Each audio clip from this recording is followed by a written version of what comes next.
লরির সংস্পর্শে লরি চালকের মৃত্যুর ঘটনায় বৃহস্পতিবার দিন উত্তাল হয়ে উঠল মালদা চাঁচল থানার শামশি জিয়াগাছি এলাকা।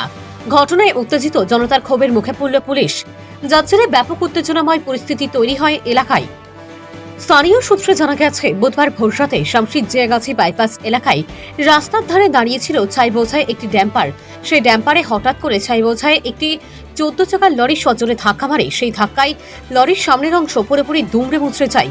ঘটনায় লরি চালকের মর্মান্তিক মৃত্যু হয় এবং লরির খালাসি দীর্ঘক্ষণ গুরুতর আহত অবস্থায় লরিতেই আটকে থাকেন। এই ঘটনায় উত্তেজিত জনতা চাঁচল থানার পুলিশের বিরুদ্ধে নিষ্ক্রিয়তার অভিযোগ তুলে পথ অবরোধ করে তুমুল বিক্ষোভ দেখাতে থাকেন। ওই সময় পুলিশ অবরোধ তুলতে গেলে উত্তেজিত জনতার ক্ষোভের মুখে পড়ে। অবরোধকারীরা পুলিশের গায়ে লরির ছাই ছিটিয়ে তুমুল বিক্ষোভ দেখান। যদিও পরে বিশাল পুলিশ বাহিনী গিয়ে পরিস্থিতি নিয়ন্ত্রণে আনে বলে জানা গেছে। মালদার শামশি থেকে শেখ ইফতেখার আলীর রিপোর্ট। এখনই সকালবেলায় আসলাম বাড়ি থেকে, শুনলাম গাড়ি এখানে অ্যাক্সিডেন্ট হয়েছে। এসে দেখলাম ড্রাইভারটা চেপে আছে, আর একজন খালাসিটা ওকে হসপিটাল নিয়ে গেছে। ড্রাইভারটা এখনও উদ্ধার করার চেষ্টা করছে, এখন অব্দি আমরা পারিনি। ক্যারিং চলছে, জিসিপি আছে, যথেষ্ট সহযোগিতা করছে লোক, কিন্তু এখন অব্দি আমরা উদ্ধার। কোথায় এই ঘটনাটা? এই চানুয়া দামাইপুর বাইপাসে টার্লিংয়ের মোড়ে। কটা নাগাদ এই ঘটনা?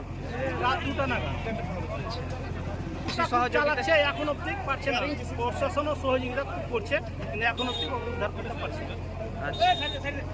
মালদার দিক থেকে চাঁচল যাচ্ছে, এখনো কোনো হতাশার খবর নেই। তাহলে চেষ্টা চালাচ্ছি কতক্ষণে পারছি আমরা। কয়জন ছিল? 2 জন ছিল, ড্রাইভার খালাসি। খালাসি ডেট হয়নি, বেঁচে আছে, ওকে হসপিটাল পাঠানো হয়েছে। এবার হসপিটালে কি অবস্থা আছে এটা এখন আমাদের কাছে খবর নেই। এখন আমার ড্রাইভারটাকে উদ্ধার করছি, চলছে কাজ। চলছে। আপনার নাম? জালালউদ্দিন, বাড়ি? পয়লাপাতা।